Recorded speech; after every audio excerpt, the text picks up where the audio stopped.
Novos tempos chegaram. Com a vinda de Jesus, o Messias de Israel, seus discípulos e seguidores perceberam que estavam vivendo o momento mais importante da história. Tudo que os seus antepassados queriam ver, naquele instante eles estavam não somente vendo, mas participando. Mas a história que eles imaginariam que aconteceria tomou um rumo totalmente diferente. Jesus de Nazaré não tomou à força o poder das mãos dos romanos e reimplantou o reinado da dinastia de Davi em Jerusalém. Ele foi morto na cruz. Mas a morte não pôde detê-lo. Ao terceiro dia ele ressuscitou e se apresentou a muitos irmãos. A ressurreição, segundo o apóstolo Paulo, foi a ocasião em que Cristo foi declarado como Filho de Deus com poder. Agora, os discípulos sabiam que faziam parte de um novo reino. O reino de Deus anunciado lá no Evangelho, agora era uma realidade presente, uma vez que o Rei, o verdadeiro Senhor e Cristo, estava diante deles. A narrativa bíblica, conforme vimos até aqui, é fascinante. Fascinante porque ela caminha por uma direção que para nós é frequentemente inesperada. São as divinas reviravoltas que nos certificam que essa narrativa geral fora detalhadamente escrita e dirigida pelo próprio Deus. O livro de Atos dos Apóstolos inicia trazendo um diálogo franco entre Jesus, o Rei, e seus apóstolos. Senhor, é nesse tempo que vais restaurar o reino a Israel? A restauração de Israel era um tema presente e importante para os judeus. Eles criam que a vinda do Messias estava atrelada a isso. No entanto, Jesus lhes responde: não lhes compete saber os tempos ou as datas que o Pai estabeleceu pela sua própria autoridade, mas receberão poder quando o Espírito Santo descer sobre vocês e serão minhas testemunhas em Jerusalém, em toda a Judéia, Samaria, até os confins da terra. Em um primeiro momento, tratava-se de um balde de água fria. Quando os apóstolos pensavam que o momento havia chegado e que Israel seria recomposto e viria a ser uma potência mundial, Jesus simplesmente diz: ainda não. Sim, Jesus é o rei no comando de todas as coisas, mas o seu reino sobre todo o cosmos ainda não seria implementado sobre a terra definitivamente naquele momento. O Messias traria a tão sonhada restauração a Israel, sim. Entretanto, os planos de Deus eram de fato muito, mas muito mais amplos do que apenas restaurar Israel. Dito isso, Jesus, conforme nos narra Lucas, subiu aos céus e hoje ele está à direita de Deus Pai, de onde virá para julgar os vivos e os mortos.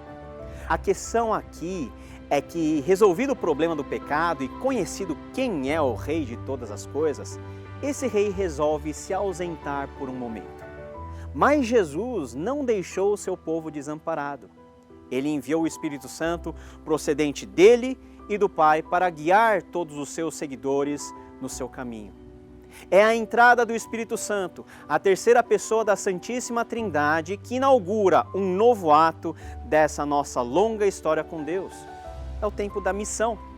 Essa missão consiste no chamado dado por Jesus ao seu povo para que participe da história de Deus, anunciando o Evangelho de Jesus Cristo no aqui e no agora como testemunhas de Jesus. Por que Jesus resolveu esperar esse tempo até a consumação de todas as coisas? Para juntar dos quatro cantos da história todo o seu povo. Essa missão de ajuntamento é o que está acontecendo, inclusive hoje, na igreja. O teólogo D.A. Carson diz o seguinte: embora o Evangelho seja o ponto de partida correto para a ética, para os aforismos e para a sistemática, ele não é nenhuma dessas três coisas. Ele é uma notícia, boa notícia, e, portanto, deve ser publicamente anunciado. Esse anúncio público é o cerne do versículo que estrutura todo o livro de Atos, que é eminentemente o livro da missão do Novo Testamento. Mas receberão poder quando o Espírito Santo descer sobre vocês e serão minhas testemunhas em Jerusalém, toda a Judéia, Samaria, até os confins da terra. A missão começa com a ação do Espírito Santo em nós. Esse Espírito é quem nos move a sermos testemunhas, ou seja, sinalizadores, arautos, proclamadores do Evangelho de Jesus em todos os lugares, para todas as pessoas e em todos os tempos. Foi atendendo a esse chamado que em Atos, os discípulos, após receberem o Espírito Santo no dia de Pentecostes, saíram por todos os lados proclamando o Evangelho. E qual Evangelho foi pregado? Que Jesus veio ao mundo conforme as Escrituras, que morreu na cruz para nos justificar, que ressuscitou ao terceiro dia para a nossa salvação, que ascendeu aos céus e em breve voltará para julgar os vivos e os mortos. Você pode ler os sermões de Pedro e de Paulo em Atos, todos eles se resumem nesses pontos. O anúncio desse Evangelho é o que qualifica aquele que é testemunha de Jesus e define qual é a sua missão. A partir do epicentro da igreja de Jerusalém, pouco a pouco, por meio da execução da missão dada à igreja, não somente as barreiras geográficas foram sendo superadas, mas com isso, todas as demais barreiras sociais e étnicas foram relativizadas. Em um primeiro momento, a igreja, que era quase exclusivamente composta de judeus convertidos, se transforma com o ministério de Pedro e mais tarde com o de Paulo em uma igreja repleta de gentios.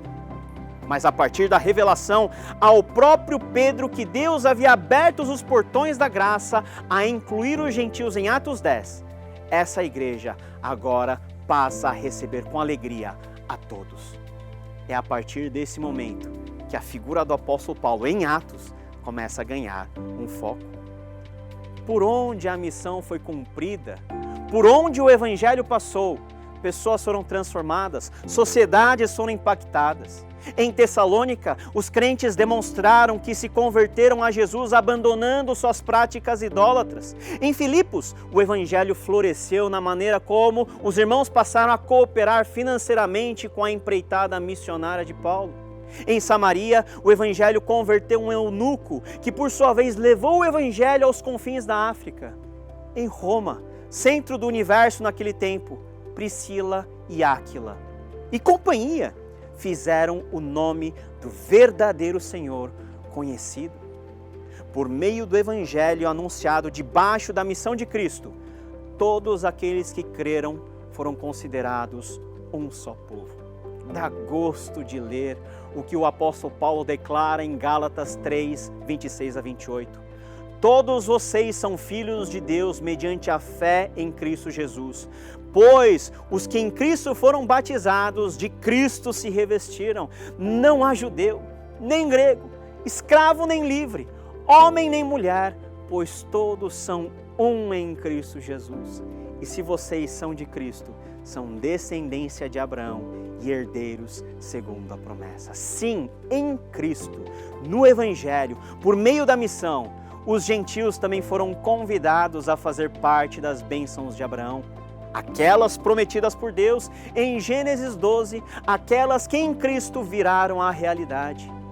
E nesse povo de Deus, ao vivermos a missão, também experimentamos o poder da reconciliação, da qual um dia experimentamos a paz com Deus por meio de Cristo e que agora fomos feitos embaixadores. Não há mais senhor e escravo. Há apenas um povo formado de irmãos amados, servindo um único mestre, Jesus de Nazaré. A missão é a proclamação encarnada. Não se trata apenas e tão somente da proclamação verbal da palavra de Deus, que tem, claro, a sua validade e eficácia. A missão que o Senhor Jesus nos confiou é de anunciarmos e vivermos o Evangelho no poder do Espírito Santo.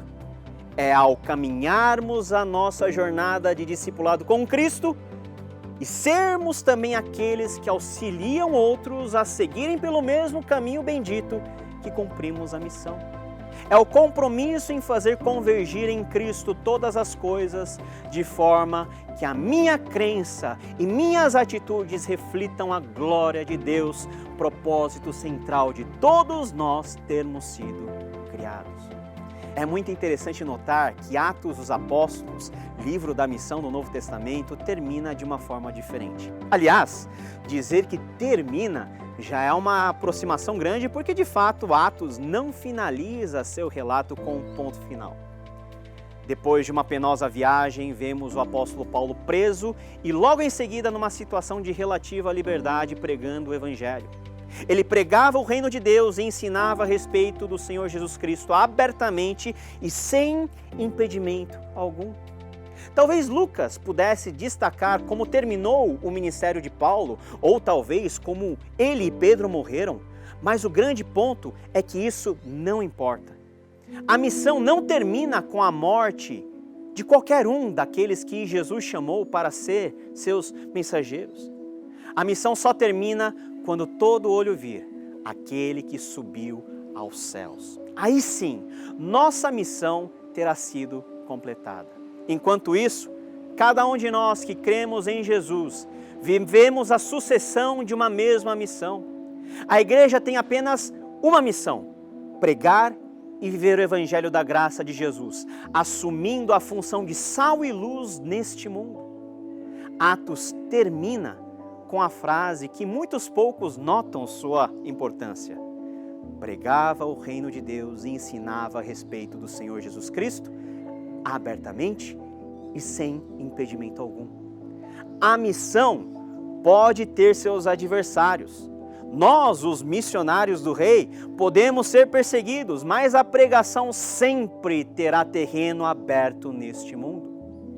Enquanto o Espírito estiver conosco, soprando de sua graça e nos capacitando com poder, não haverá impedimento algum. Essa é a síntese de mais de 2000 anos de história do cristianismo, e assim será até o glorioso retorno do Rei. Embora não vivamos nesses dias o reino de Deus na sua plenitude aqui na terra, uma vez que aguardamos a manifestação final de Cristo, podemos já, como novas criaturas que somos, fazer do nosso contexto mais próximo e, quiçá, situações mais distantes, todos reflexos daquilo que o Rei Jesus deseja para nós. Não somos deste mundo, estamos de passagem. A missão faz dessa passagem uma passagem que vale a pena. A missão confiada por Jesus a cada um de nós, por fim, nos convida a olhar para o futuro. Claro, queremos e trabalhamos para que o Evangelho gere frutos de transformação no aqui e no agora, mas, no fim de tudo, é no fim que nossos olhos estão definitivamente fixados. A missão aponta para o reino, desse reino da qual todos em Cristo fomos chamados para sermos cidadãos. É como o apóstolo Paulo diz: a nossa cidadania, porém, está nos céus, de onde esperamos ansiosamente o Salvador, o Senhor Jesus Cristo. Pelo poder que o capacita a colocar todas as coisas debaixo do seu domínio, Ele transformará nossos corpos humilhados, tornando-os semelhantes ao seu corpo glorioso. A missão nos prepara para a consumação, para o dia final, que será o primeiro da nossa nova existência.